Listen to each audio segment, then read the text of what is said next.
everyone, welcome to Mind Pump. In the first half of this episode, we talk about 2 neglected bicep exercises that can kickstart your growth. Later, we talk about the Colorado experiment where Casey Viator gained 63 pounds of muscle in only 28 days, as well as other topics. In the second half of the show, we coach 4 live callers on questions such as, I'm skeptical about full body workouts, but I'm having a hard time getting through my split. So do you think it'd be good for me to try one? I have body aches and muscle imbalances. What's the best way to correct this? I'm a hard gainer. How can I build some mass this winter? And I'm a female trainer and I'm nervous about spotting men with heavy lifts. What should I do? One more thing, we have another channel. It's called Mind Pump Clips, where we take clips from the show. They're short, they're easy to watch, and easy to share. Go check it out right here on YouTube and enjoy the show. Are you trying to get your biceps to respond? Well, try these 2 often neglected bicep exercises. The first one is the hammer curl. A lot of people don't do that exercise, but it's a phenomenal exercise for the brachialis muscle. The second one is a reverse curl. Almost nobody does this exercise. It is great for the top of the forearms, but again, it also works the brachialis. This is a flat muscle underneath the bicep, and when you develop it, it pushes the bicep out. And I've had a lot of success with clients on making their arms look better simply by focusing on those 2 often neglected exercises. You know, you position this tip for aesthetic purposes, right? But I actually have found this to be a necessary exercise for me to avoid elbow pain. Yeah. Yep. So when I was chasing the heavy deadlifts and I wasn't doing a lot of these, auxiliary exercises, I was focused purely on just the compound lifts and I was getting stronger and stronger. One of the first things that I started to notice, I started getting that elbow pain. Yeah.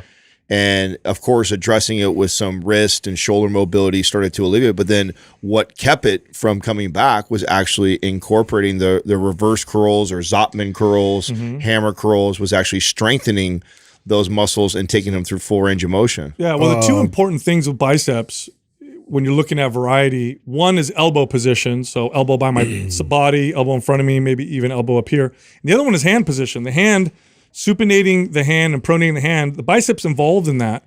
So if all your bicep exercises involve your hands being supinated, you're actually neglecting training the bicep in these kind of different ranges of motion.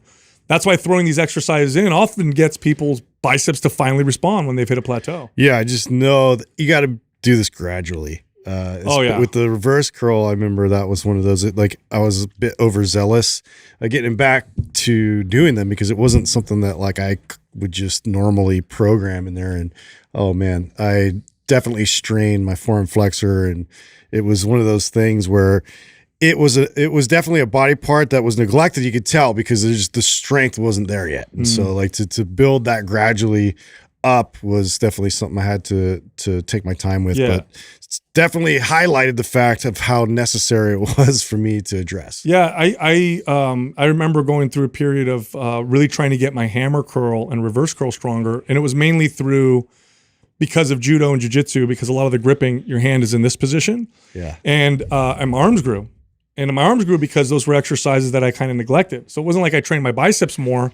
It was just that positioning. And I will also say this, when it comes to bicep training, a neutral position with the hand is actually more functional, in my opinion, than the supinated grip. You're going to grab things with your hands facing each other. And this position here is, in the real world, I mean, you need that kind of strength. So if all your bicep exercises are here, again, you're neglecting an important movement, important range of motion, and just throwing those in. Just swap out some of your supinated curls for hammer curls, and like I said, watch what happens. You'll often see some growth from something like that. Today's giveaway, MAPS Split, Advanced Bodybuilder Style Workout Program. Here's how you can win free access to that. Leave a comment below in the first 24 hours that we drop this episode. Subscribe to this channel, turn on notifications, do all those things. If we declare you the winner, we'll let you know in the comment section, and then you'll get free access to MAPS Split. Also, January, this is when everybody starts working out. People set goals for the year. Well, check out what we did. We put together 3 bundles, each one giving you between 6 to 9 months of planned workouts. Okay, so it's all set up for you. And they're bundles because they're multiple workout programs. Here's what they are. We have the new to weightlifting bundle, we have the body transformation bundle, and the New Year Extreme bundle. Okay, all 3 of them will save you between $300 to $350 off of retail. All right. If you're interested, if you want to learn more, you just want to sign up, click on the link at the top of the description below to get set up. All right, here comes the show. You guys, are you guys still tracking and paying attention to all this stuff that's going on with the chat GBT and all the AI stuff that's coming out, software for generating, like, obviously you saw the lame trend on Instagram of showing the AI generated pictures and stuff like that. Yeah. It's pretty wild, like how like I felt like it came out of nowhere, and then Now it's everywhere. I'm seeing it all over the place. I saw the image that Justin had generated the other day. It blew me away. It looked like a really good piece of art for this new newsletter that we're going to be releasing soon, and I thought it was like epic. Cool. Are artists? I mean, are a lot of artists can be put out of business? What I mean by that is like of course there's like famous artists, right? I'm not talking about the ones that are like, millionaires, but I'm talking about like artists that work for companies, like freelancers. And they create, logos and designs and those kinds. Like, it feels like these AI generated images like replace that very easily. I definitely think it's going to disrupt everything. And I don't really know what that looks like. I'd have to talk to some of these graphic designers, because it was just so the image quality and like what it generated was way better than I anticipated. And if you think about how much further they can advance that from where it is right now, and all you got to do is give it parameters and have it base it off of a style. So unless you're creating a new style that doesn't exist yet, it's fair game for this bot to basically just like create something within that vein, and it does it well. I think that's what I've been I was talking about this with my two friends last. They were unfamiliar with this stuff, and I was like, you have to log in and check this out. What's blowing my mind is that every time I've used it, it's better than what I would have anticipated. Yep. That's the part. We knew this was coming. We talked about it, and it was just, and all I thought was like, original artists are still always going to be way better, because it's going to be, that's part of the beauty in the art is how unique. But I mean, to what you're saying, Justin, is creating unique pieces. You could literally, like I was telling my buddy last night, I said, for your wife's birthday, I said, have it write her a love letter, put in Shakespeare form, and like a sonnet. And add the couple things. We have 2 kids together, how old she is, her favorite things, like cue it, a few things, and watch what it writes you. It'll write something better than something pretty crazy. I mean, I told him to do that. I haven't heard back from him when we were discussing how I did the Instagram post with you guys, but I just think it's so crazy how specific you can be, and how good or how vague and still how good it will be. So here's the challenge. Here's what I'm going to predict the challenge is going to be. Because this technology is so potentially disrupting, there's going to be a legislative battle that's going to start to happen, where politicians, driven by their, who they represent, whatever, are going to try to pass laws to prevent AI from, quote unquote, taking the jobs of people. And then the counter argument is going to be, you are preventing progress, you're preventing advancements with laws like this. For example, when the Industrial Revolution happened and machinery was able to do what people used to do by hand, there were definitely places in the world that passed laws saying you cannot make rugs by machine. They have to be made by hand in order to protect their workers. And what ended up happening was they got passed up, and they can't produce fast enough. Those places actually remain poor. And yes, they protected some workers, but progress halted. So I think we're going to see a lot of pressure. Because like with artists, for example, like how much you want to bet artists and musicians are going to try to lobby and say, we need laws preventing AI from creating music, from creating art, or from it being used. Maybe individuals can do it, but it can't be sold and used. I bet you that's what's going to happen. I don't know if they'll get very far. Honestly, I'm tripping out that simultaneously it's advancing alongside text, because I thought if anything, AI would have been more text driven first. The imagery stuff is like really crazy to me that it can generate its own version of these like famous artists and do it well. It was not like hokey or anything. So I don't know that they're going to be able to have much of an argument for blocking because it's an original piece still. It's in the style, and that's kind of always been gray area to begin with. Well, I think that's the only leg they have to stand on, or the argument. I guess I don't disagree. So they're going to try. How successful they're going to be. That's the question. Like, how the hell? What are you going to pass? Because the closest thing that I could see is like, okay, if you cue the AI and you use my name, or you use my art as a base, I should get some sort of a royalty, right? So like, if you like name I don't know. That could be an angle they'll use. Right, it's like if you type my name in there. That's right. If you use my name specifically. Yeah, but think about the how far that'll reach. Every artist, every creator stands on the shoulders of giants. Every time we give advice on fitness, we're probably not the first ones to say that or bring certain topics up. So a law like that could be interpreted in such crazy ways where it would prevent any creator from creating anything. Well, that's the challenge. Did we share on the podcast what Andrew did? Did we share that on the podcast when Andrew cued it to write a Mind Pump episode? Oh yeah. I mean, that was crazy. Yeah. Like write up an outline for an episode. Yeah, and it was basic, but and that's what the current tech, but what you could do is you could have this basic outline, tweak it a little bit, and now you have your outline versus having to create everything from scratch. Or three other guys, communicate that message, and it's the formula that we have built over thousands of episodes of learning what works. It took us to get there where this fucking AI spit it out, you know what I'm saying? In literally like 5 seconds, spit out an outline that is literally the format of a show. And I thought, wow, that's crazy. It makes me curious, like where we are within audio AI. Like, so where they're taking voice clips from people and generating sentences and audio. I'm telling you guys right now that when people think art, like music and creativity, they think that machines can't touch that. I completely disagree. I think that the machines or the AI, I say the machines like this is Terminator. The AI. Skynet. It's all Skynet, dude. I think that the AI is going to figure out, because it's got history of music. It's going to figure out what people like. Yeah.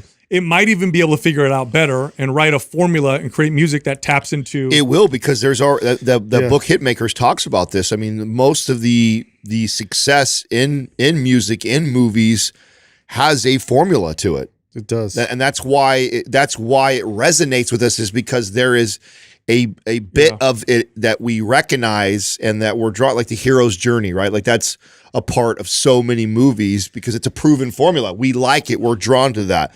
The underdog story, right? Like we have these stories that have already proven that most people are drawn to it and like it. And so, and AI's ability to create something, especially when you can cue it. I mean, I think Doug made some funny comment that would be hilarious, like create a Mind Pump episode of with Sal talking in Adam's voice.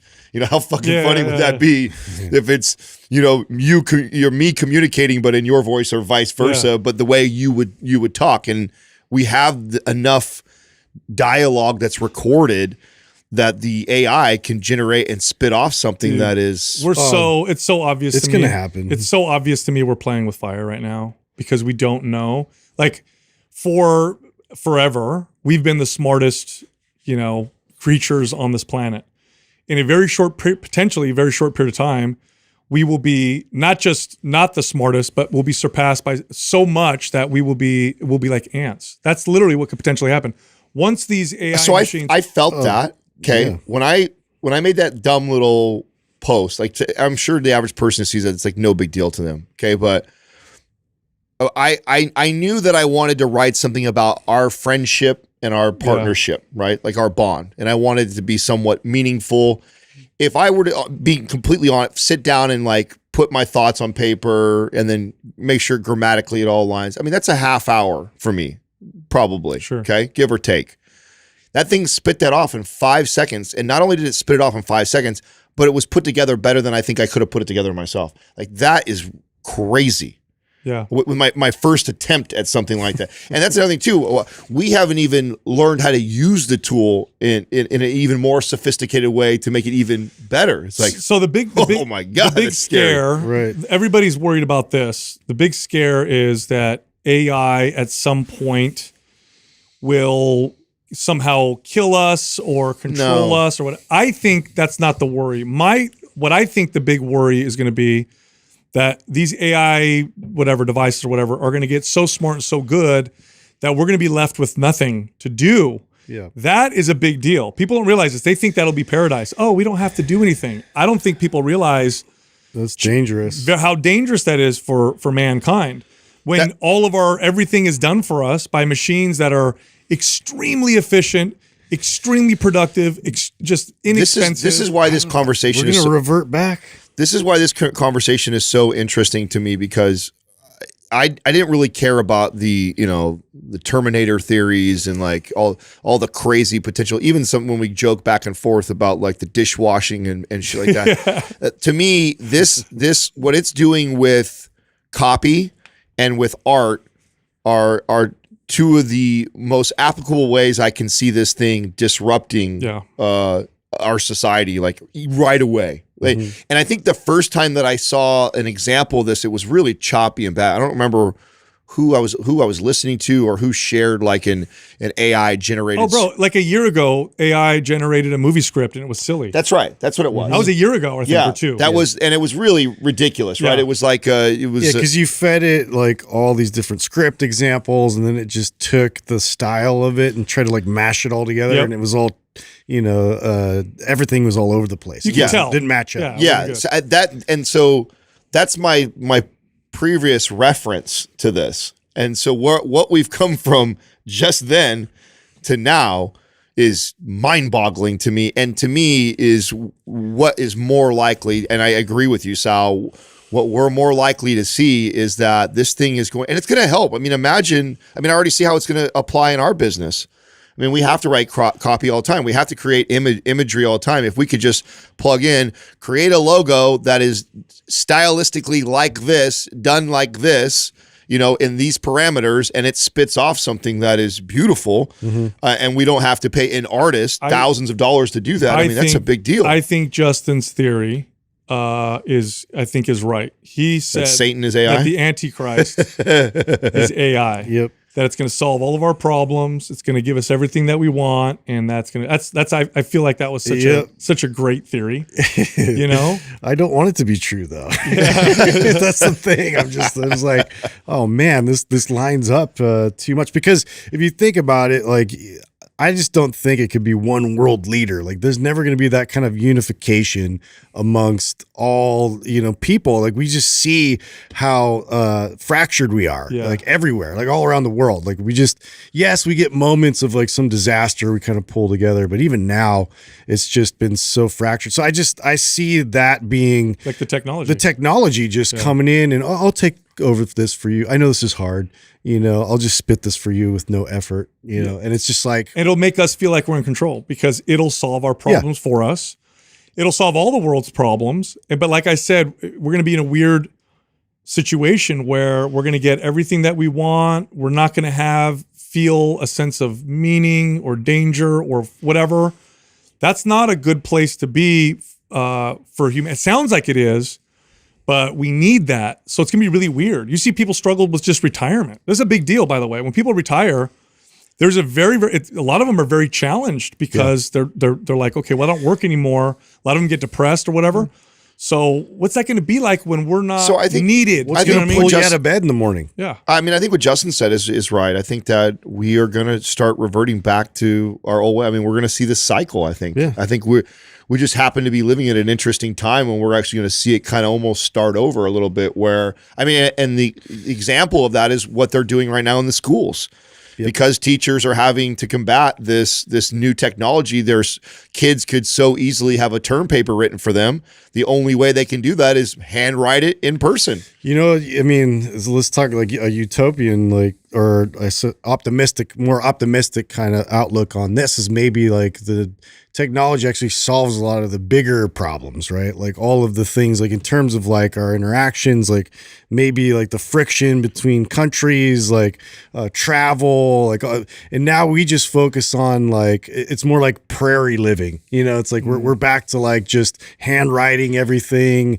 We're in the community together. We're churning butter. Dude, the Amish, I swear. Well, the technology just takes care of like the older else. I get, the more I think the Amish probably had something figured out a little bit, you know, with Dude, how they you know, I really want to interview Ty Lopez for that exact reason now. I caught because he lived with them, right? He did for like 2 or 3 years. And he actually talks a little bit. It was the interview with Graham Stephan. I think it was Graham Stephan that was interviewing him.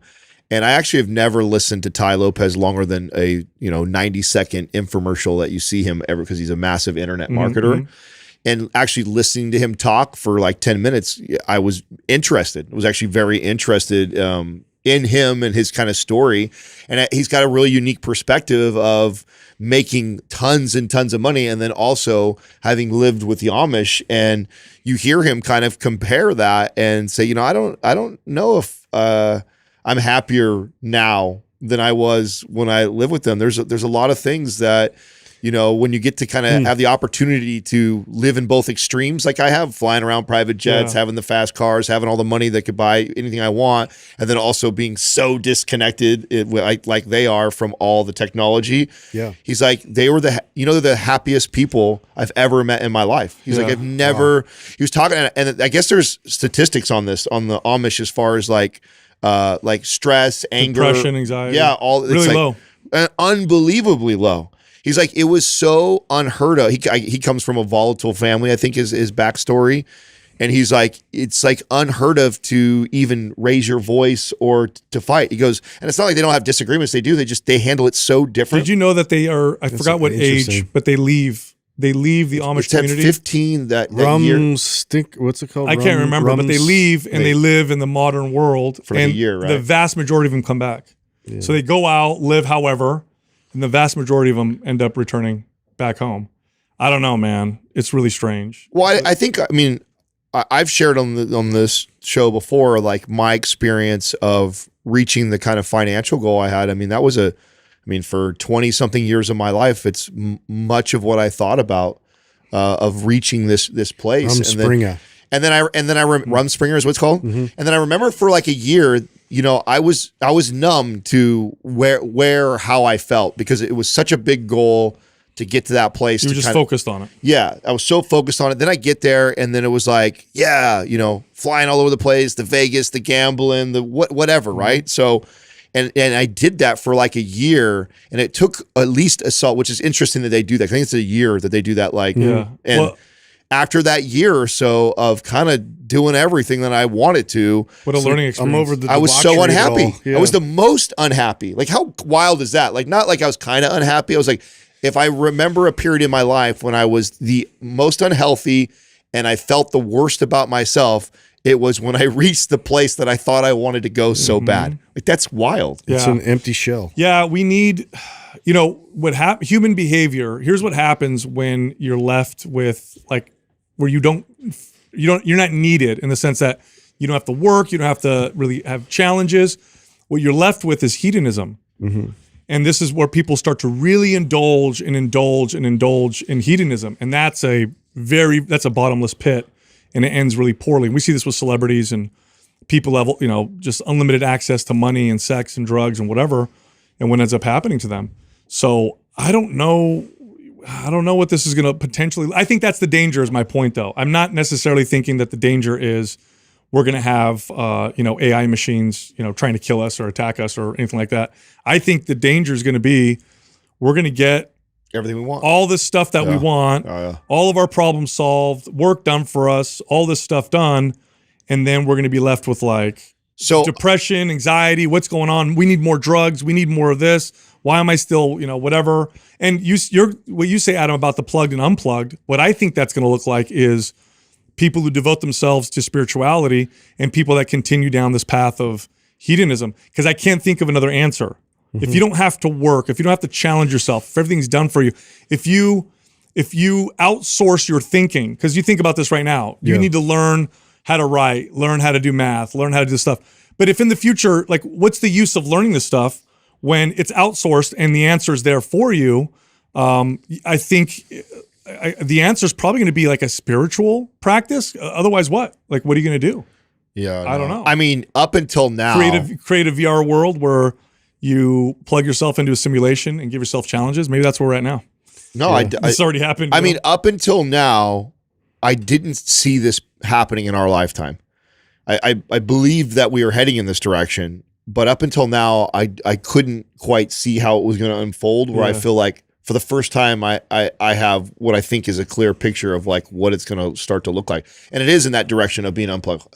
Exactly what motivates you to be plugged in or unplugged? Like, okay, I can't speak if that's a spiritual practice versus somebody that is chasing hedonism. I don't know if that's exactly necessarily what's going to be the divide, so much as it is there's going to be people who reject it and choose to live a life that is in real, like meeting people and touching other humans in real life and interacting. And there's going to be other people that choose to do it the other way. And there'll probably be pros and cons to both, right? There's going to be some huge advantages to living in this virtual world where you only die virtually, or the risks that you take and the consequences that you have are only virtually, so you're more willing to do crazier stuff maybe, or you can hit pleasure sensors at a faster rate and get those dopamine hits at a different level than what you can in real life. So there's going to be positives that also you wouldn't have half of the world plugged in.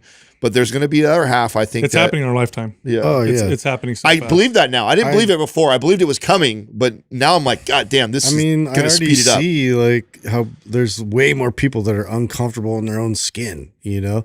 And I feel like, too, this was somewhat predictive with World of Warcraft. Like, it's so immersive in the community. Like, people would just seriously just stay on this video game and stay home and order in, and all they wanted to do was hang out in this world because they could be somebody else. They could be this other thing, this person, this whatever they created. They created their own reality within this sphere. And it was interesting for me to like observe like how that's trickling into real world, like how people want to be called a furry or whatever it is. They want to be this other thing. It's reality. You know, nobody wants to talk about this. But it's like, you know, like when are we going to acknowledge that this is like a real thing that's an issue? Well, I think it's moving too fast for us to do that. But anyway, we got to mention one of our sponsors, Ned, which actually a good conversation in regards to that is the topic of inflammation. Inflammation is interesting. A lot of people think it's bad, not realizing that inflammation is actually a very necessary signal. For example, it signals muscle growth, repair. If you completely block inflammation, you can end up with diseases, joint degeneration, injury, that kind of stuff. So it's always a balancing act with inflammation. Well, cannabinoids. So cannabinoids are compounds found in the hemp plant. So Ned makes a CBD-rich and cannabinoid-rich hemp oil. Cannabinoids regulate inflammation in a balanced way. So it doesn't hammer inflammation like ibuprofen or NSAIDs. It regulates it. So if your inflammation is too high, it brings it down to kind of a nice normal, but not down so low where you get negative effects. So it's got this wonderful, you know, anti-inflammatory effect without like a lot of the negatives. And there's a lot of research right now into cannabinoids and inflammation. They're finding it helps with irritable bowel syndrome, you know, chronic joint pain, back pain, headaches, like all the types of issues that we get with a dysregulated inflammatory system. So good product. How would you tell somebody to have insight on the inflammation if it's negative or positive? Well, you don't understand what I'm saying? Like, so like, because inflammation is part of the muscle building process. So it's a necessary evil and a good thing. But then there's a point of when it's hindering potentially muscle growth or progress. So the average person, how would you explain that in layman's terms for them to be able to, like, is this good or bad inflammation? Yeah, good question. I think what I'm talking about more is systemic inflammation. So do you feel chronically stiff? Do you feel like just overall joint pain or chronic joint pain, or kind of mild headaches, or do you find that your gut is super sensitive because it tends to be inflamed? Do you move around in a way where you just don't feel loose, you feel really stiff? Well, then you might have some dysregulated inflammation. Sometimes you can see it in people's skin where their skin looks inflamed, and that can also be dysregulated. Now, ideally, you'd want to look at diet, sleep, lifestyle, because there's a reason that you have dysregulated inflammatory signals. However, cannabinoids are interesting because the way that they operate is they're like a dimmer switch on a light switch. So it doesn't turn the light on or off, but it does regulate the light to keep it from getting too bright or too dark. So cannabinoids do this with your immune system as well. If you have a depressed immune system, it can actually stimulate immune activity. If you have autoimmune issues where the immune system is too active, it actually can bring it down. So really interesting. And, cannabinoids are this is why it's those are one of those things. It's like it helps so many different things, is because it helps regulate, not necessarily tamp things down or hammer things up. No. Anyway, pretty cool. So you guys have heard me talk about the Colorado experiment on previous episodes. Is that Casey? Do you remember that Casey Vider one? Yeah. So I'm going to send. There's a picture that I found of the Colorado experiment. I'm going to send this picture to Doug. Remind me, the famous one where he's doing the double bicep pose. Or Doug, let me send this to you so you can pull it up on the. This is where he gained like 20 to 50 pounds. No, I mean, how many? So okay, we've talked about this actually multiple times. So why bring it up again? What's the deal? Because I'm just reading more about it, and it's so. Here's a picture of Casey Vider from May 1st to May 29th, and it's wild because he gained 60, and this was at a university. And there were scientists there. It's all verified. He gained 63 pounds of lean body mass in that short period of time. I just think it's wild that this is even possible, but it's a confirmed study. Look at the difference in the guy. May 1st to May 29th, now, 63 pounds. So to me, what this confirms though is what we talked about. Pounds. Like, so he's on anabolics here? Yes. He was a pro bodybuilder, so I would assume so. So, I mean. I think the last time we brought this up, I talked about how, and I think, of course, I had people like, no, you couldn't. I'm like, I wish and I've got it actually somewhere. I know I definitely have some old pictures of like where I made some crazy swings. When you take someone who's been lifting for a really long time, and I would be a perfect example of doing this right now because I'm so out of my bodybuilding condition. Yeah. But and Katrina always trips out. She's like, it's so crazy. You tighten the diet up in 1 or 2 weeks and you get after your weight training and it's like your body changes. It's like, well, that's because of all the work I did before. Muscle memory. Yeah. And that's what I'm trying to highlight here. So it doesn't take nearly as much effort and work. And I like you bringing this up because I always get these kids that will send me like these before and after pictures that will be something not even as ridiculous as this. And they're like, how much bullshit is this? And I'm like, well, it's not actually that crazy. If you have an advanced lifter, it's just not likely. And how depleted was he? Yeah, I mean, it's definitely not likely for a non-lifter to get that kind of results at all. Like someone who's just starting, like you're not going to put 60 pounds of muscle on. Absolutely not. But it is not weird for a guy like myself who's been as high as 240 and damn near mostly muscle of that, who now walks around at 225, maybe 180 in muscle. So you're talking about, I got 60 less pounds of muscle on me right now. Now, I don't know if I'd get all 60 back in 1 month. Probably not that. But I guarantee that I can make a crazy enough like before and after that people would think it's so what bullshit. You have here, and the reason why I'm highlighting this is a perfect storm. So Casey Vider was a pro bodybuilder, got injured, or I don't remember what the case was, got sick, lost tons of muscle, okay? So he had tons of muscle. And by the way, Casey Vider is known as being one of the most gifted bodybuilders of all time. He won some of the top bodybuilding championships at 18 in the 70s. You can look at his pictures of this guy when he's 18. It was insane. So he had tons of muscle. Right, so add in the fact that he's also a kind of a genetic freak. Genetic freak, lost a lot of muscle, probably on anabolics, goes in and trains for a month, and that's what happened to him, which is insane. It's crazy what the perfect storm. Well, and to me, that's the difference of why I don't think I don't think I'm a genetic freak at all when it comes to building muscle. So, but I do know that I put enough work in that I could show a dramatic difference if I had crazy muscle building, if I had that bodybuilder look even when I was 16 years old, combined with my experience of lifting and bodybuilding, I absolutely think I can make a crazy swing like that. So wild, right? It is wild, and it highlights what a lot of these people do in the marketing world, right? So, they'll take a bodybuilder, they'll make them lose muscle and gain body fat, and then they'll make them gain it again, and that's their before and after. Yeah, and so when these kids send these photos, it's like, well, first of all, my response is always, it doesn't matter. You shouldn't be comparing yourself to some random genetic freak stranger. But if you're sending this to me to get validation from me tell you that it's not possible, I'm not going to tell you that it's possible. Yeah. I've seen crazier shit, so it's very possible to see these dramatic shifts. And the more experience, the more time under the iron, years, decades that you've done, the easier this becomes. And we've talked about this before. One of the coolest parts about being in my 40s now, okay, yeah, I'm not as agile and fast, and I don't look as good maybe as I did when I was 18, 19 years old. But the nice part is I put so many years on the iron that I to keep it. Yeah, it's much easier to bounce back. Yeah, it's much easier to keep it. And then if I do switch gears into like really wanting to get after it, like my body responds really nice compared to what it did when do you guys not remember being 21 and like hitting the gym and diet as hard as you could to see incremental change? You know how hard in your it was physique? how hard it was for me to be over 185 at like 12% body fat? Yeah.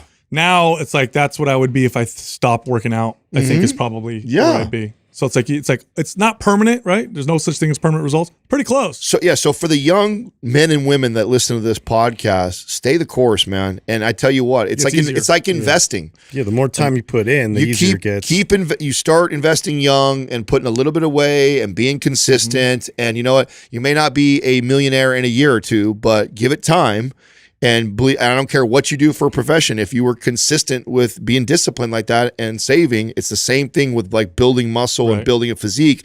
It'll pay off. All right, so I'm going to change topics here. On a previous episode, when we were talking about the Twitter files, Adam, you said that with Twitter, you're like, I don't think there's any nefarious like stuff going on. But now we see that the FBI literally paid Twitter $3.5 million directly to censor pages that they wanted. So there is now direct link. Directly paid. Directly. Yeah, I think I already admitted being wrong about this, no? No, I'm just saying. Just adding. Yes, I think I already admitted this was one of the ones where I was like, oh boy, was I off, because... dude, how crazy egregious. Is that? That's insane. That's direct. They're literally telling them, do this, and they'll pay you. The part of this that I think is the most interesting, or the craziest part, is the lack of outrage. Yeah. Like, the amount of outrage and craziness that I saw over the last 2.5 years, and families fighting, and just the crazy shit that we've seen in the last 2 years. And we find out the government killed fucking JFK and paid Twitter to manipulate freaking the news and information we were receiving. And people are like, nothing. Still turn a blind eye. Just chilling. Yeah. Just a normal day.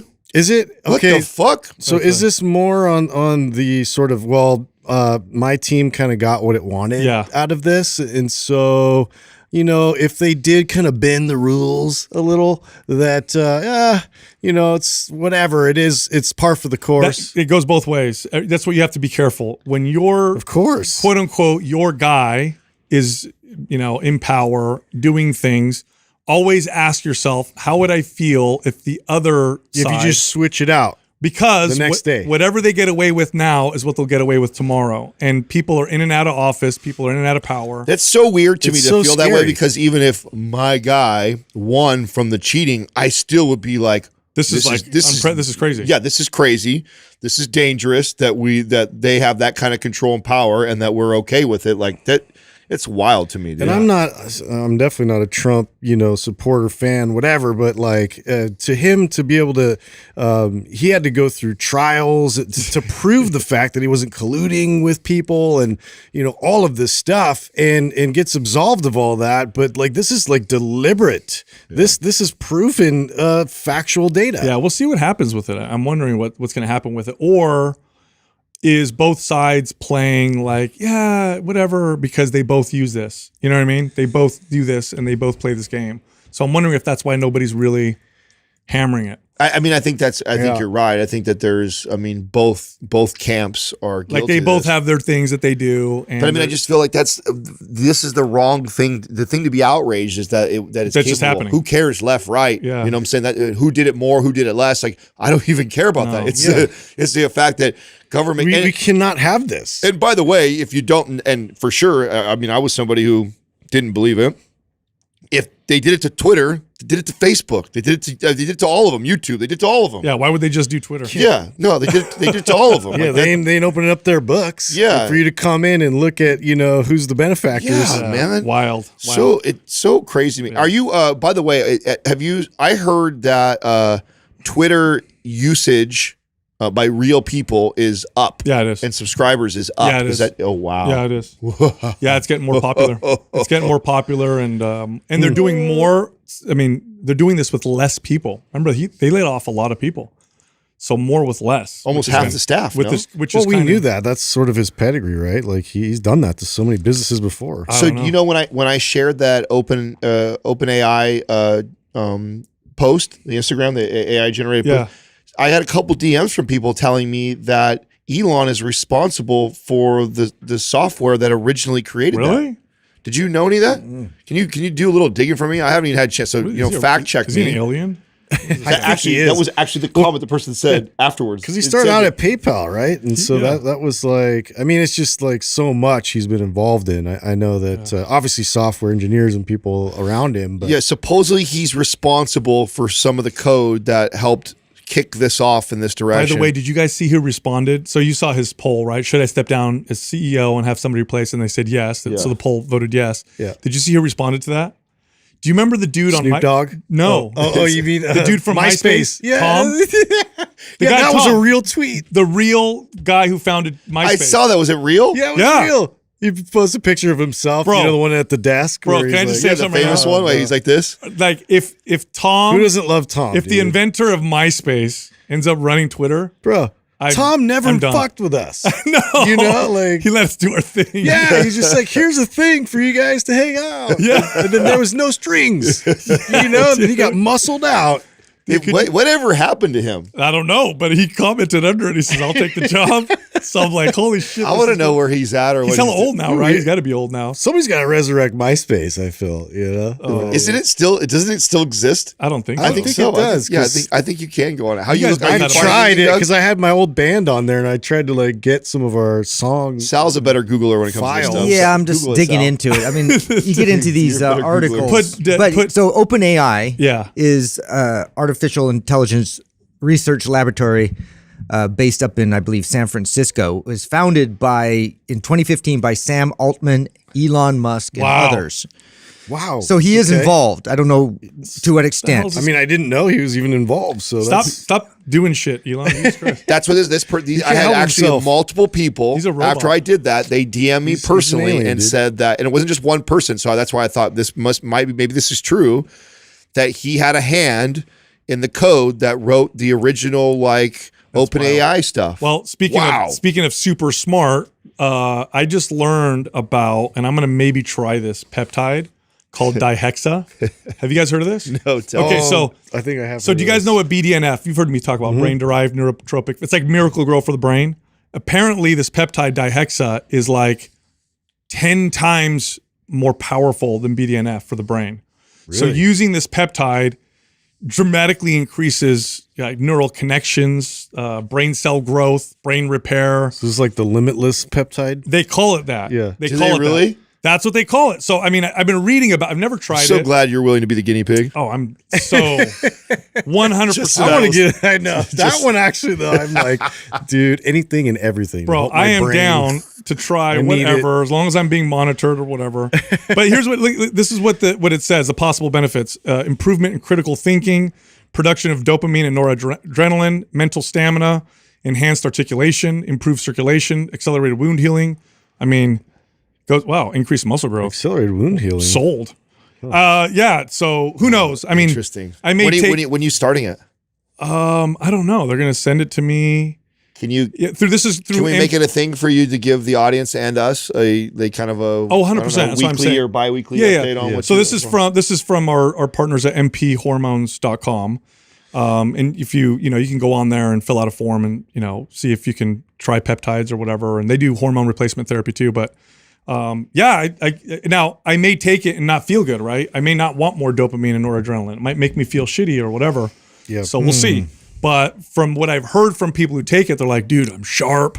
I feel so like articulate. I'm like, oh, this is gonna be weird. Oh wow. Yeah, well, I can't wait. Or maybe I'll just become more annoying. There are some interesting side effects or potential ones anyway. Oh, Doug's reading that stuff. Yeah, reduce attention the turd span. In the punch bowl. Oh God, reduce irritability, attention span to the guy who can't sit mood in a meeting swings, for 5 minutes. Oh God, change of taste, mood swings. Oh my God, you're going to become Adam.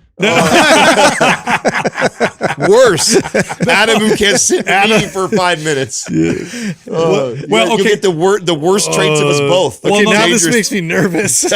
I know.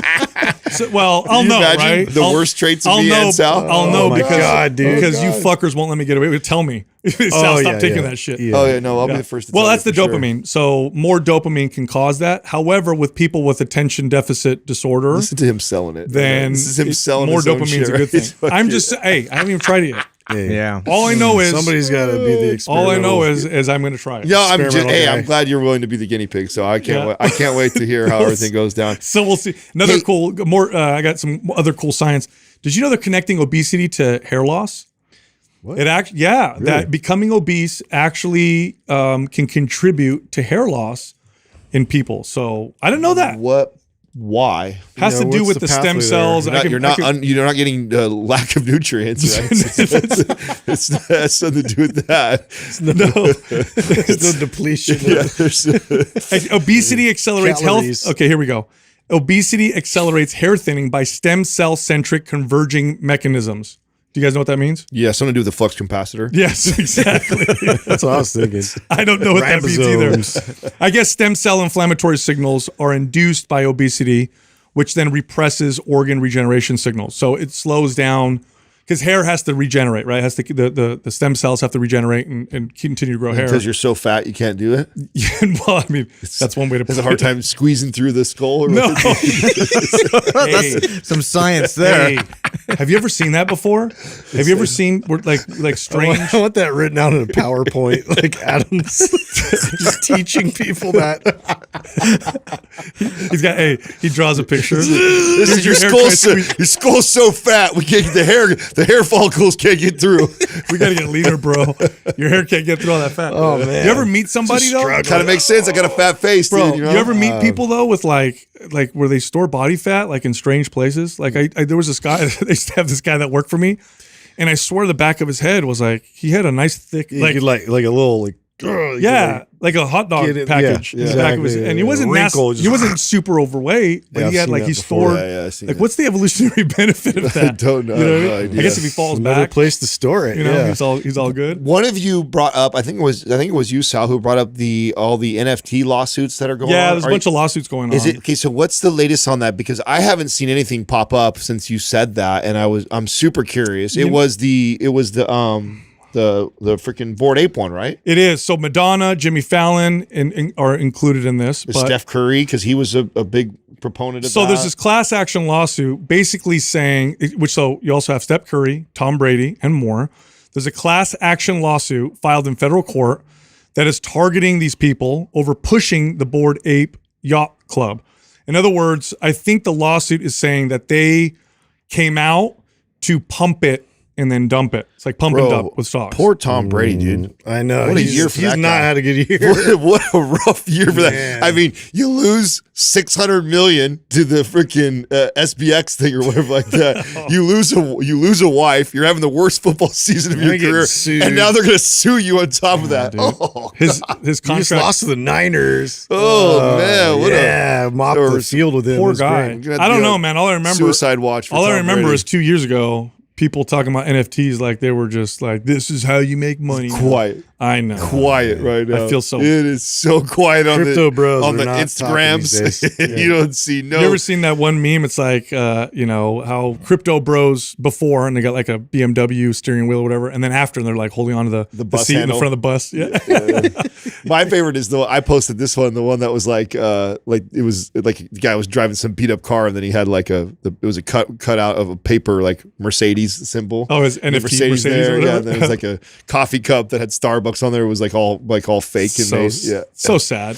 But I mean, it was weird, right? Because like a couple of years ago, NFTs were super expensive. Tennis shoes, stamps, baseball cards, like crazy collectible. Like it was all the signs of like, yeah, shit's gonna crash pretty soon. We're all there, and so many people don't want to believe it. That's like what a study in human psychology, right? Speaking of things like you don't want to believe,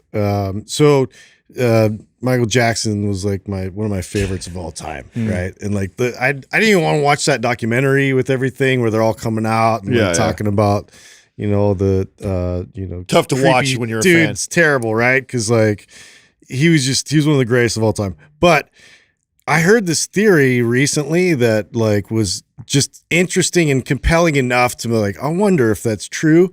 And I don't know if you guys have heard it or not, but the doctor that actually was put in prison because I think that they ruled that he was responsible for his death because he overdosed him. He gave him the anesthesia to sleep.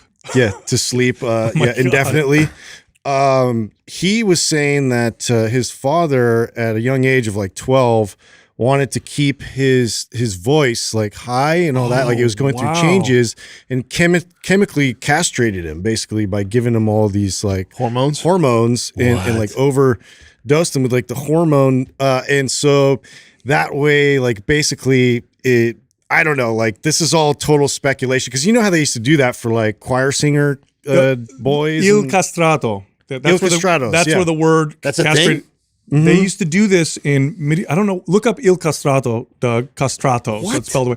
This was a thing, bro. Yeah, these were children. These were boys. They sang, I believe, for the Catholic Church, and they would castrate them so that their voices were like that. Yeah, forever. What? You didn't know that? No. Yeah, and this was. When did this happen? Was this in like the 1600s? Oh yeah, 1500s. Yeah, it was. Yeah, I think it was perhaps in the 18th century. So that'd be what, the 1700s? Yeah, so a male singer in the 18th century castrated before puberty to prevent his soprano or contralto voice range from changing. Yeah. Because I mean, there was that one phase. Remember when Michael Jackson he was starting to kind of get a little bit of a lower voice, and like he had just kind of worked his way out of the Jackson 5, and I don't know. I just remembered that, and then all of a sudden he's back to like his voice was high again. That's crazy, dude. Dude, what kind of fucked up shit do we do to people? I did not even know that was I didn't even know that was a thing. Yeah. Like how twisted are you to even think of that? They were called Il Castrato, and they were celebrated. Like, oh, they're these wonderful singers. Here they So are. now they have the voices of angels. Yeah, exactly. Yeah. Now, were we manipulating these young boys into thinking that they volunteered to do it, or they would be willing to do it, or did you? Oh no, they were part of the. I think it was the church. Maybe Doug can look this up. I'm sure they were and manipulated. they were taken care of, and like this is what they did, and so it was like it was an honor. That's what I'm saying. So they were celebrated, and they thought that this was so they did it willingly, potentially. Well, I mean, they were children. Well, I know, but my as point willing is as a child can they be. were manipulated into believing that it was a okay Adults or positive. Doug, did they say where What? I didn't know this was a like thing. was it for the church or was it just maybe origins? I don't know. For the church. For the church. Yeah, it's the Roman Catholic. Let us see here. I don't know. That's wild. No, that's what it said up there at the top. While he's looking for that, Sal, why don't you do our other partner? Oh, Organifi. Let's talk about Organifi a little bit. I got a great message from one of our listeners who took our advice and used the green juice while traveling because they said that they tend to get digestive issues because they're not getting enough vegetables. They're like, I didn't believe you guys, but I started using the green juice every day, and I feel like way better. That's how I use it. You know what I want feedback from? Those travel packs are the best for that. We've had several live callers that have heard us talk about titrating your caffeine and pulling back. And one of the neatest things that I found, like using all the different supplements and partners we have, was the red juice with helping me do that. And so I know we've given that advice to several people. What I haven't heard back is people that actually have taken the advice and then how well that's worked for other people. I'd love to hear that. So if you're listening and you're somebody who has and you're trying to wean off caffeine, and you try to come off the caffeine and you've used the red juice to replace that, how much success that you had with that. I'd love to hear from our audience, because that was a big one for me for sure. Before we're done, actually, I wanted to make sure that we bring up, because we started to do this and want to stay consistent with shouting somebody out in their handle. So I wrote down one was raw form _functional_fit. Now, this guy, somebody sent his handle over to me initially, and I started following him because he does like a lot of really interesting, cool stuff with like mace spells and with lots of like Viking training and stuff, where he's like swinging around like homemade like spike maces and axes, so and like really like cool shit. You can't mess up. Yeah, so it's just like I mean, it's fun to watch and see kind of like what he comes up with, but it's a good follow. That's great. I'll check that out. Check this out. You're not what you eat, you're what you digest. When you break down your food, your proteins into amino acids, your fats into essential fatty acids and other fatty acids, your carbohydrates, you turn it into glycogen. You need digestive enzymes to do all of that. There's a company called Masszymes that makes digestive enzymes for fitness-oriented people. So you utilize more of the food that you eat for the stuff that you want, like muscle, strength, performance, fat loss. Go check this company out. Go to masszymes.com. That's MASSZYMES.com/mind pump. Then use the code MindPump10 for 10% off any order. All right, here comes the rest of the show. Our first caller is Sharon from Michigan. Hi, Sharon. How can we help you? Hi, how are you guys? Good. I'm a little starstruck, so thanks for taking my call. You got it. Been listening to you for a couple months, and you guys are awesome. Thank You're you. totally down to earth. So I don't know if they send you the question, but just brief background about me. Like I started like really weight training in 2013, 2014. When I met Nicole Wilkins, like she was a good friend of my husband's, and we were dating, and she's a good friend of ours now. And, had a lot of great newbie gains in the first 2 years. And then I'm not as strict. I don't ever want to be as strict as I was with diet before. But I normally train on a 5 to 6 day split. And lately it's been taking me because I'll do something else in between. I'm trying to take a rest day. So that 5-6 day split turns into like 10 or 12 days to get it all done. And I was wondering I did purchase MAPS Anabolic. I was wondering if doing a 3-day full body like that is still as effective. Oh, hell yes. It's probably more effective. You're going to, yeah, exactly. Especially considering the challenges that you're having with completing the split. I think you're going to see tremendous results from it. Yeah. Okay. And those days in between, you can still do mobility work. You could still do activity. If you want to go to the gym and just be active. Go for a walk, stretch, whatever. It's totally fine. But that kind of a split tends to be better for most people, even if you're advanced. So MAPS Anabolic comes with 2 options. Pick the advanced option, because you're obviously not a beginner. And then do the trigger sessions on the off days. Watch what happens. Okay, because I was looking at, I wasn't going to do the initial phase of it, like the pre-phase of MAPS. No, start phase 1. Anabolic. Yeah, start in phase 1. Yeah, you're totally phase 1, 3 days a week. Try doing 2 to 3 trigger sessions on the off days consistently. You'll know within the first 2 weeks that this is going to work well for you. Did I read you're 50? Today I'm 51. Oh, holy cow. Happy birthday. You look incredible. Thank you. I would have never guessed that. Are you a vampire like Doug? Holy cow. I do sleep like 8 hours a night, but it's the best birthday present ever. So, because I think you guys are just great, and you're not full of bullshit. So I appreciate it. Thank you. We're after MAPS Anabolic, I think you should follow MAPS Symmetry. I think you'd like that one as well, especially with your experience exercising.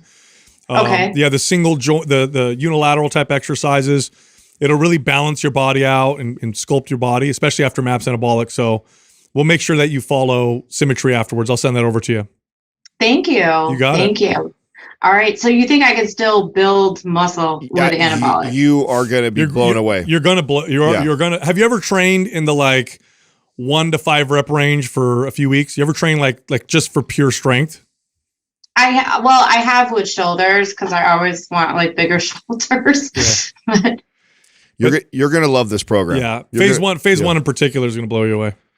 Okay. Yeah. All And, right. and if we don't talk to you after that, after symmetry, I would go aesthetic. Oh, yeah. Especially since you made a comment about your shoulders, and because that program's all about sculpting. But Symmetry and then aesthetic. You got it. Yep. Run it just like that. So we're sending you over symmetry right now.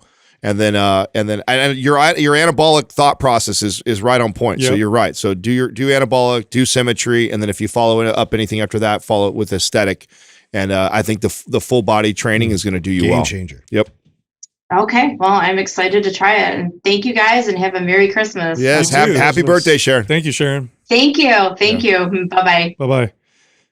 You know, it's funny. The type of person that gets blown away the most by switching to MAPS Anabolic is that. Oh, yeah, for sure. Years and years and years. For sure. Training in a split, lots Not really training 1 to 5 range. Yep. Like, 100%. Within the first few weeks, she's be like, what is going on? And the things that she's like the split, what's happening where it takes her 12 days to get all the way through her entire split. Yep. Oh my God. Because it's going to increase frequency, focus on strength. I mean, she's going to see, I just hope she sticks to it and follows up with us, because I think it's going to blow her mind. Yeah, I think the big challenge for her, and we should have told her this, is she may feel like I'm not doing enough because she's so used to doing day after day after day. It's always a psychological challenge, Yep. especially when people shift to that. But yeah, it's going to do such crazy things to her body. And if you do feel that way and you want to keep going to the gym, go to the gym, just go for a walk. That's why I added that. Yeah, go for a walk, do some mobility stuff, meditate, do some other things that are great for your health.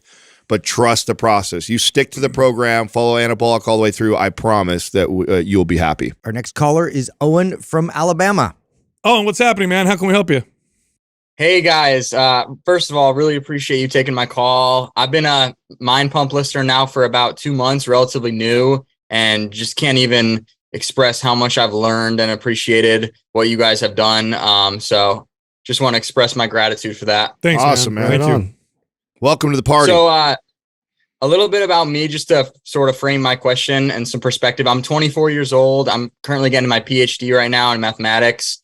And I've been a pretty consistent weightlifter now for about 5 to 6 years. But before that, I was a long distance runner, cross country runner in high school, and ran a marathon my senior year. But when I hit college, I really wanted to put on some size, started doing a lot of bodybuilding at school, tried to follow, a push-pull legs program, but it ended up more looking like, victim to the classic, prioritizing upper body as opposed to my lower body. And so after a while now, fast forward 4 or 5 years, my upper body has significantly progressed more than my lower body. And due to my maybe lack of desire, but I haven't really prioritized recovery with my legs. I've had some nagging injuries and imbalances that I haven't really been able to get control over. And so just over the past year, the imbalances have gotten increasingly worse. I've gotten some knee pain while squatting, have some little to no internal rotation on my hips and some hamstring tightness. And my question for you guys revolves around, as I start the new year, I was hoping to have a game plan for the upcoming year, how I want to program my time. And I wanted to know what your advice was for somebody who has such drastic differences. I still would hopefully want to improve my upper body and things like that, but I have my lower body lagging so far behind. I do have MAPS Prime and MAPS Anabolic, so I was wondering if you guys thought that would be a good thing to do as the new year starts, and how exactly I may modify that for my own personal benefit. This is and you're on the right track for sure. That's what we do. We'll lay out the whole year for you. This is one of my biggest critiques about push-pull legs routines, especially for a young guy, is what ends up happening is we skip the leg one and do a lot of push-pull, and that's part of the problem. Not to mention the days that you do legs, you probably feel crushed a lot of times where you get really sore afterwards, or they're hard to push through it. This is why one of my favorite transitions was moving out of that type of a split and moving more to a full body, where you're only doing an exercise or 2 for your legs, and you're getting out of there after 6 sets, 8 sets total, and that's all you're doing. You're not doing much more than that, and so you're not as sore, you're not as exhausted to get through it, and then the frequency of hitting your legs more consistently really brings those up. Anabolic is the first one for sure, and then I would run performance, aesthetic, and then maybe symmetry, or maybe interrupt symmetry in the middle of that. What would you guys do? You know, I think we should start with symmetry, and here's why. Yeah. Because I think anabolic is a great program, but you mentioned the nagging pain that you have. And I think I think symmetry will help balance you out. So I would actually go MAPS symmetry and then MAPS anabolic. And then performance and then aesthetic. Performance and then aesthetic. And that's the whole year right there. That's it. That's the whole year. And prime, you want to use the priming sessions before every workout. But symmetry is going to help a lot with the imbalances that you're suffering from, for sure. Yeah, and a lot of that you'll find with the tightness, your body's just being overly protective. And so to be able to kind of isolate one side versus the other, it's going to help you kind of reveal where the instability lies. And so that's something too, like, which then you can take into your priming ahead of time. Really pick those very deliberate type of exercises that help kind of open that up for you, so your squat and your deadlift and everything will be better impacted. Now, the only challenge is this. You did mention that you're in the PhD process for mathematics, which I can only imagine is quite demanding. What does your schedule look like when just normally? Forget the workout part, but what does your schedule look like with classes and studying? So right now I'm just doing research and teaching. So I actually almost always have, hour or 2 hour chunks throughout my day where I can work out usually whenever I want. I'm a morning workout person. I usually knock it out right away. Okay. And so I can almost always get to the gym pretty much every day of the week. Okay, good. And then how's your sleep? My sleep's usually phenomenal, to be honest. I'm in bed by 9 o'clock and I'm usually up around 6. So. We're good. We're good then. For you, bro. Yeah, we're good then. The advice we gave you. Otherwise, I would have changed my advice. But I think we're good then. If that's what your schedule looks like and you're not overly stressed or whatever, then you're totally good. What kind of research do you do for mathematics, by the way? Right now, I'm in a program that's what's called pure mathematics. So I'm looking in a field called graph theory, which is really studying networks and the relationship between networks. It's an offshoot of discrete mathematics. Interesting. Yeah. Well, you're gonna be solving the future's problems. So that's cool. I want to address the biggest challenge you're going to have with the advice of symmetry. So, especially for a young guy who's got does a lot, probably is being patient and following the program. I know you've only been listening to us for 2 months, so it might be a lot to ask, but trust us and trust that we know what we're doing and programming, and this is where we want to go. But the isometric piece to the beginning of that program, it's 2 weeks. Yeah, is 2 weeks. Do it. It's going to serve you. It's going to feel very different than anything you've ever done, and almost feel like, oh man, I'm not really doing shit, and you're going to be tempted to want to add or do other things. Just skip that. All the effort is intrinsic, so it's really what you put into it. Yeah, but it will serve you, and trust the process. And it is a 2-week process when you first get started. That we know what we're doing, and you'll be okay. But I know that the psychologically, it's going to be the biggest challenge for you, because it'll be like, what the fuck am I doing? What is this? And you're going to want to do more, but trust it. And I promise you, if you follow the programs that we just laid out for you.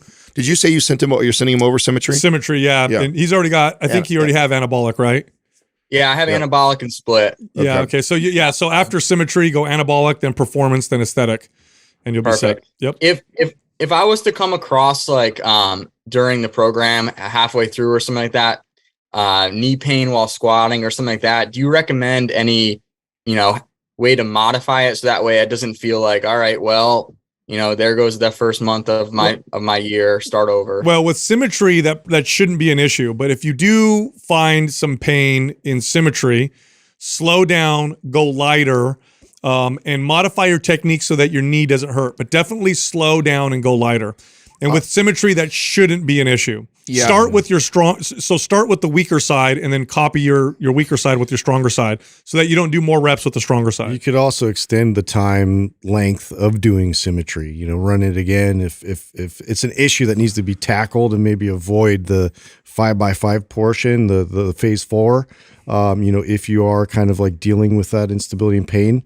Then go back over again. Oh, and I'm actually gonna have Doug give you free access to the private forum too. That way, if you do have something like this, is what that forum is great for. So if something comes up in the middle of the year while you're following these programs that you can't figure it out, post it in there, tag us, and then we'll get to you. Yeah, because knee pain almost always comes from either the hips or the ankles or the feet. It's not the knee itself. So you probably don't have something wrong with your knee. There's probably something wrong with your stability or strength or mobility in the hips, ankle, or feet. So look there. So when you're watching your form and symmetry and you're doing your unilateral exercise, watch your form. In fact, look in the mirror. You want to watch yourself in the mirror and watch how your knee is tracking, watch how your body's lined up, and then try to mirror that on both sides. And that's something that Prime will help out with too. Big time. Yeah. Yes, big time. And the forum, this is what the forum is best used for, in my opinion. Like this, so a lot of people, this is what they'll do. They can't figure something out themselves.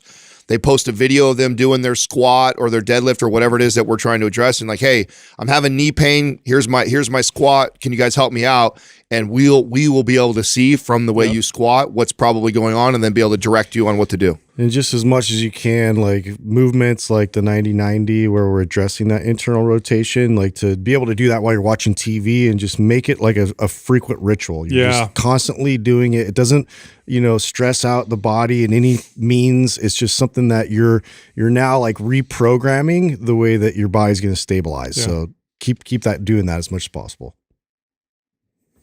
Awesome. Thank you guys so much. You got it, man. Thanks for calling in. Yeah. Keep us posted, man. Make sure you get in that forum. Yeah, I definitely will. Thank you guys. You got it. A lot of people don't realize that with knee pain in particular. I mean, unless you have an acute injury, right? And there's actual damage to the knee.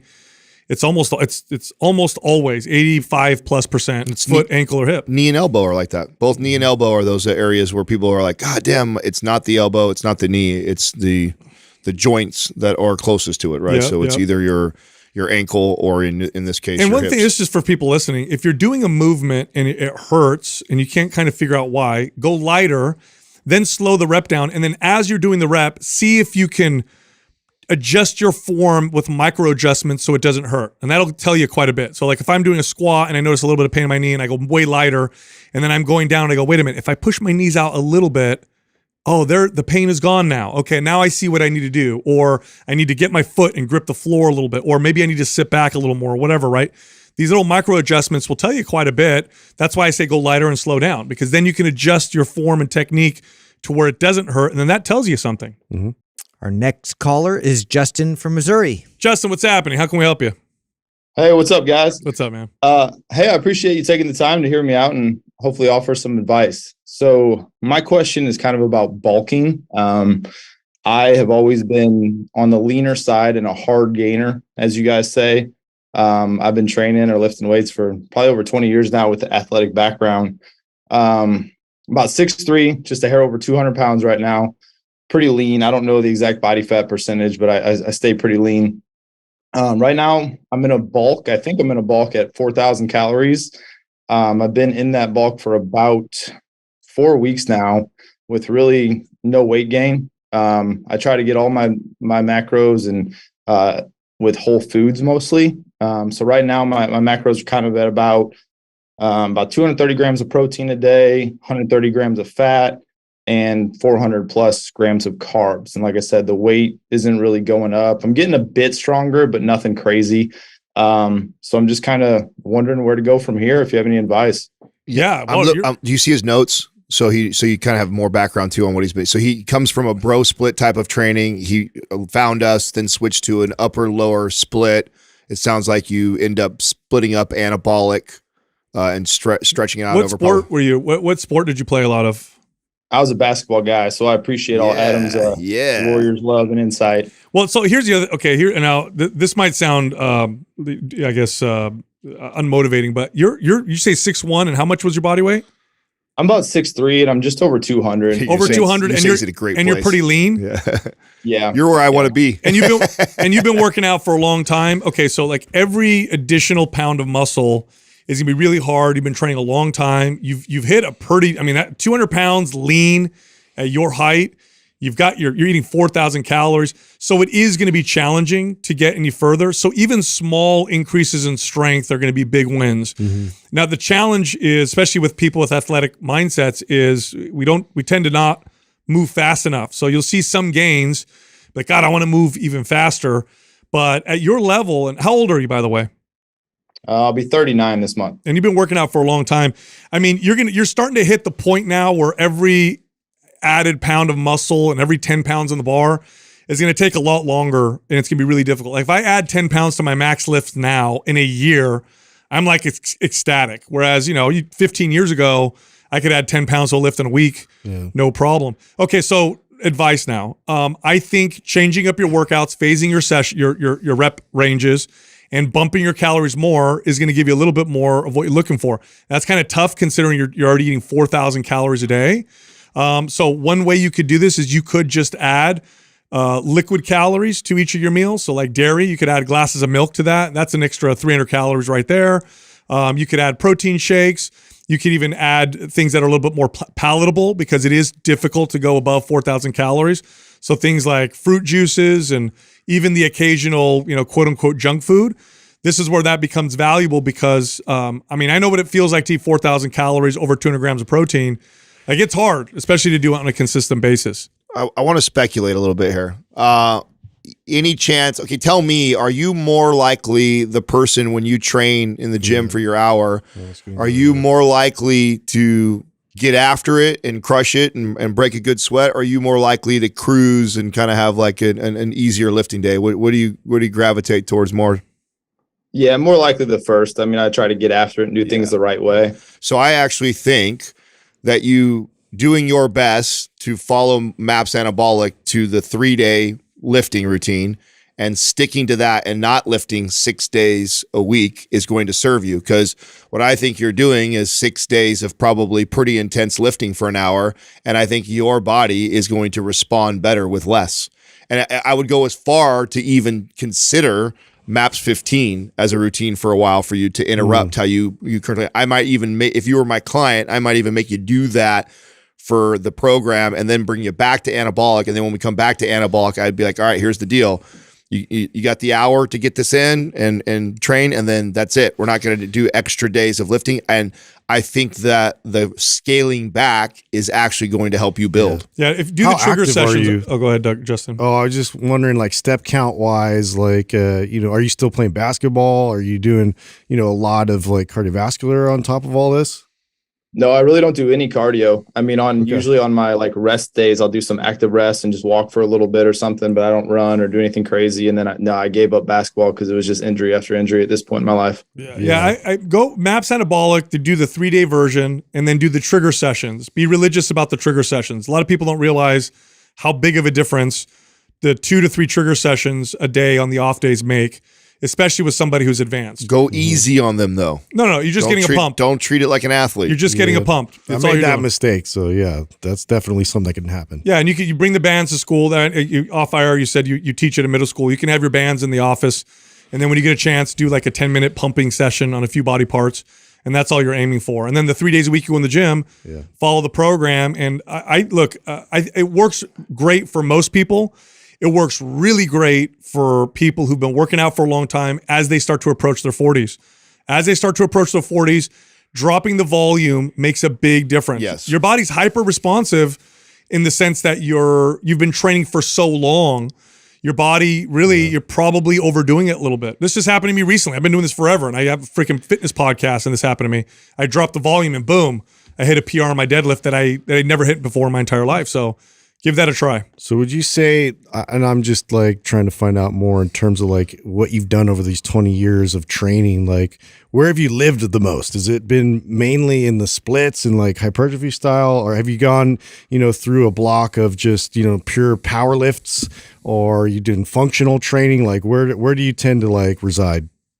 Yeah, definitely for the bigger chunk of it, it was that hypertrophy training, the bodybuilding, the higher reps, and then stumbling upon you guys a couple of years back is when I was really the first time I ever lifted heavy. Like I did, sets of 5 or less. Like I had never done that before. Perfect. So that's still pretty novice to me. So I know I mentioned I did go through anabolic, but really I've kind of been living in aesthetic more, and I kind of split that up. Yeah, dude. I would like you to do a block of power lift at some point. I'm down for that too. Yep. I definitely think that. I think MAPS Anabolic would be great. Power lift, strong, symmetry. Those programs would be great for someone like you. Yep.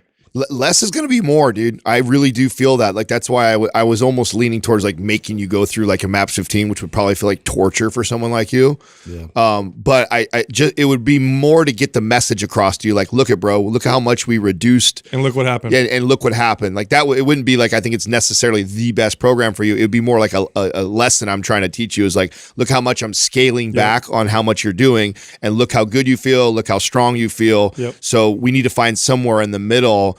And the fact that you just told us that you were spending more time as aesthetic, I really think that anabolic and powerlift are a better choice for you. And maybe, and I don't know if you do that, we didn't ask this, if you're the type of person who tends to train to failure a lot, advice might be to leave 2 in the tank.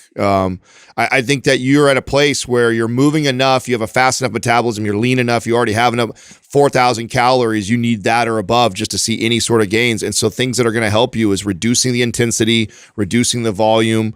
Those types of things may actually. By the be way, thing Justin, it might not even necessarily be that you're overtraining, but the reduction in volume is still going to send the signal to build.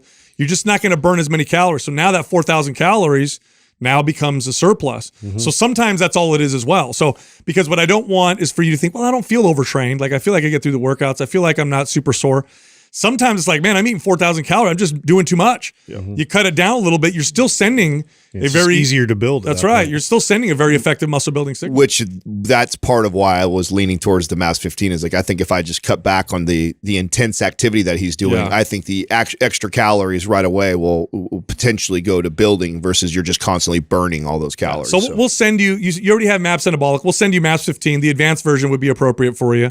And then, like I said, I think the programs that you'd like the most, Powerlift, Strong, Symmetry, Anabolic, I think those would be great for you.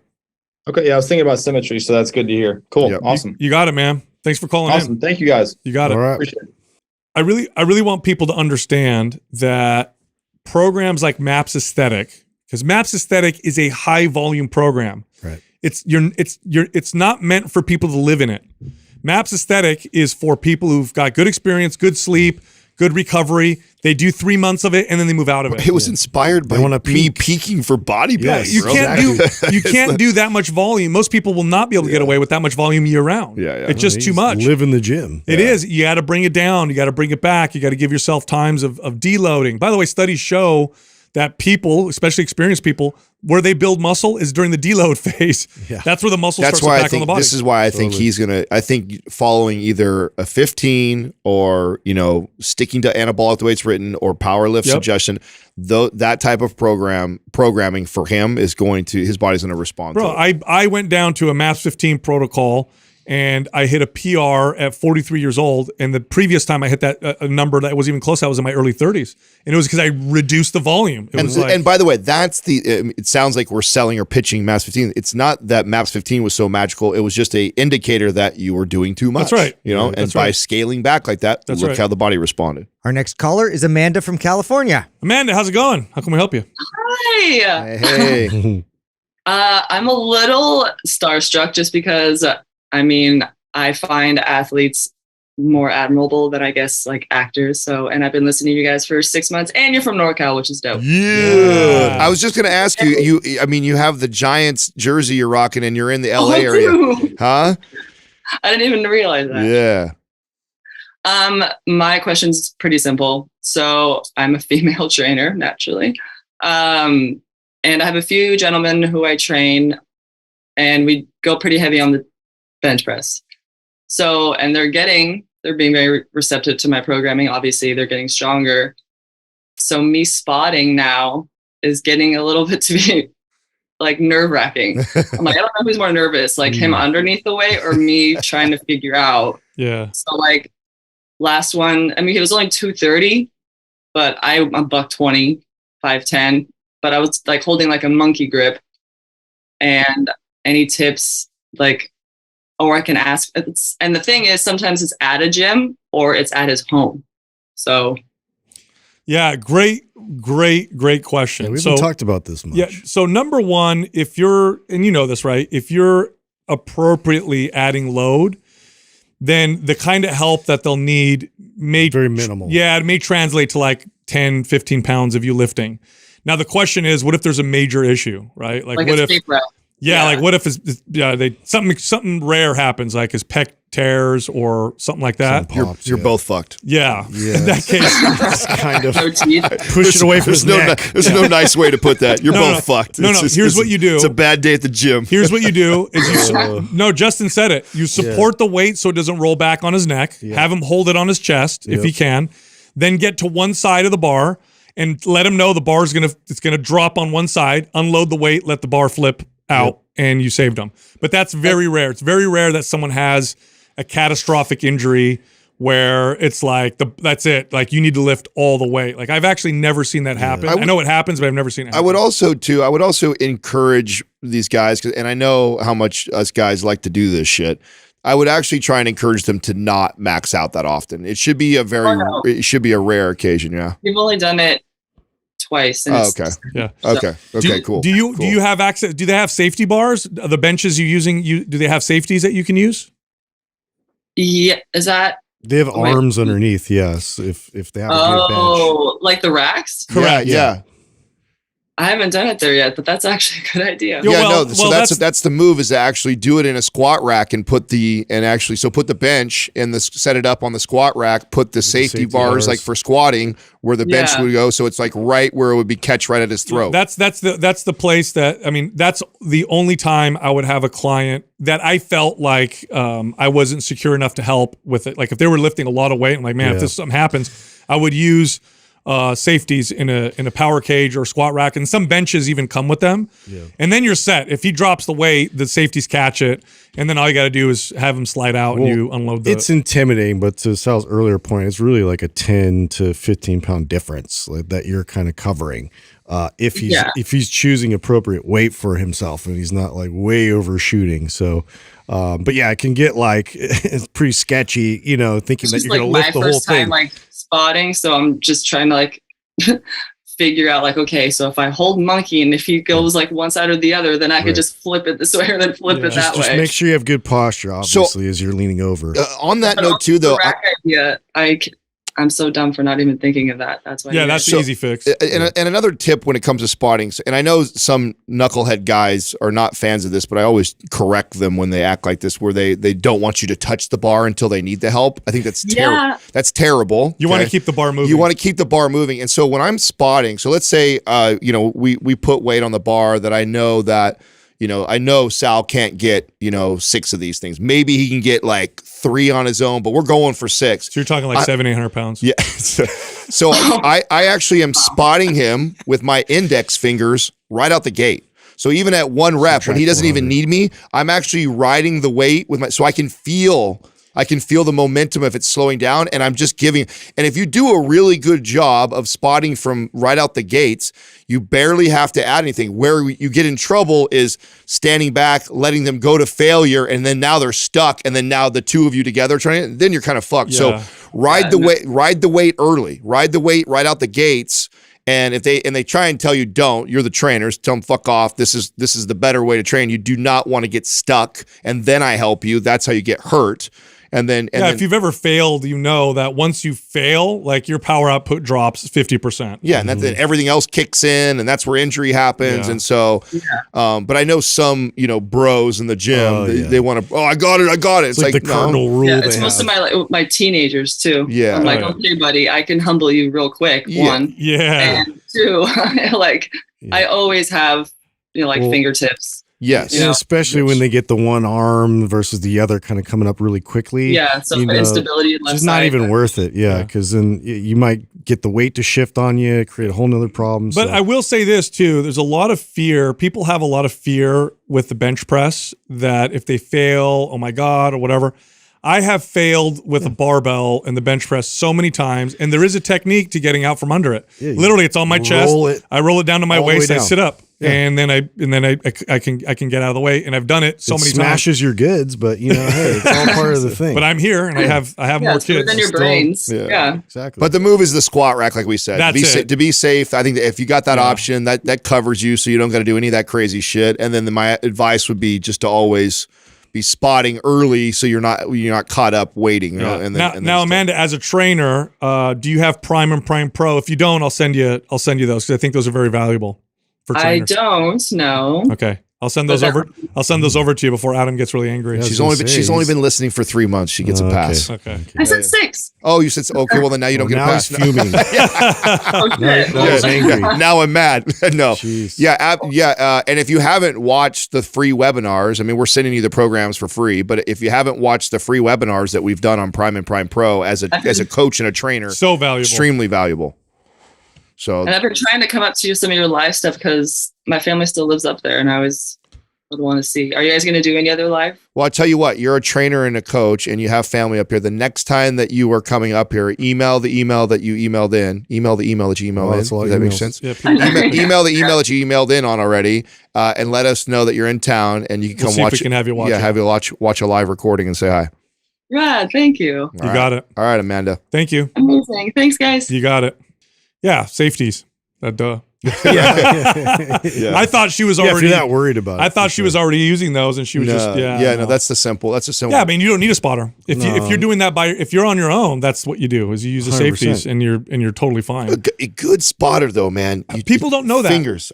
People don't know that. I'll spot 400 pounds with 2 fingers, but I'm riding the weight from the get. A good spotter with good strength training. Unless you're trying to hit a PR by yourself and you compete, and so therefore anybody touching the bar might did I really do it? Powerlifting, you need that. But if you're working out and you're hitting weights that you're not sure if you can do, and you have someone spotting, a good spotter should maintain the bar speed. Yes. That's the idea. Maintain the bar speed. And then you can ask them afterwards, hey, that last rep, were you really helping a lot? Yeah, I was. Okay, well then I was that young guy though. I'd get pissed. Somebody was like, don't touch it. Totally. That's why I made that comment. I'm like, that's such a young guy bro move to be like, don't touch it. It's like, no, that's if your goal is to build more muscle, to get stronger on the bench, you want me to spot you like this. That's the way to do it. Not wait till you fail and then all your other muscles are now trying to help out. And it's one like, shoulders up here.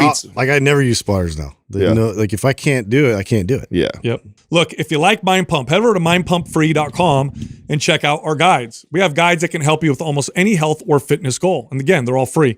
You can also find all of us on social media. So Justin is on Instagram at mindpumpjustin. Adam is on Instagram at mindpumpadam. And you can find me on Twitter at mindpumpsal.